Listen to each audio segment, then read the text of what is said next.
రోజు ఒక గ్లాస్ ఈ మిల్క్ షేక్ మీరు తాగితే, ఈ అంగస్తంభన సమస్య అస్సలు రాదు మీకు. ఈ వాల్‌నట్ చూడండి. చిన్నది ఒక 2 పీసులు ఇవి తీసుకోండి మీరు. 2, 3 బాదాంలేసుకోండి మీరు. అలాగే మనం తీసుకుందాం పిస్తా ఒక 4 అలాగే కిష్మిష్ అంటారు. ఇప్పుడు కాజు. ఇంకోటి 2 ఇలాచీలు ఎయాలే. ఒక కప్పు పాలు. ది బెస్ట్ చెప్తాను మీకు మిల్క్ ది బెస్ట్ మిల్క్ మేకది. దాని తర్వాత వస్తుంది ది బెస్ట్ కౌ. దాని తర్వాతొస్తుంది బఫెలో. బర్రె అంటారు చూడండి అది. అలాగే ఇది హనీ తేనె ఉంటుంది. మీరు ఈ ఖజూరు, డ్రై ఖజూరు గూడా ఉంటుంది. ఈ అన్ని ఇంగ్రీడియెంట్స్ ఏవైతే నేను చూయించానో దాన్ని చిన్న చిన్నగా కట్ జేసి ఇలా జేసేసాం మేము చూడండి అన్నిటిని. ఇప్పుడు ఖజూరు చిన్న చిన్నగా ముక్కల్లాగా జేసాము.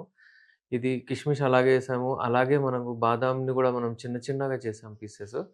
ఈ చిన్న చిన్నయి అలాగే కాజుని గూడా కట్ చేసాం మనము చిన్న చిన్న పీసెస్. అలాగే పిస్తాని గూడా మనము కట్ చేసాము. చిన్నగా చేస్తే ఏమవుతుందంటే మంచిగా మనకి మిక్స్ అవుతుంది. కొన్ని కొన్ని ఎయండి మీరు ఇంగ్రీడియెంట్స్ 2 స్పూన్స్ హనీ గూడా ఎసేయండి. చూడండి.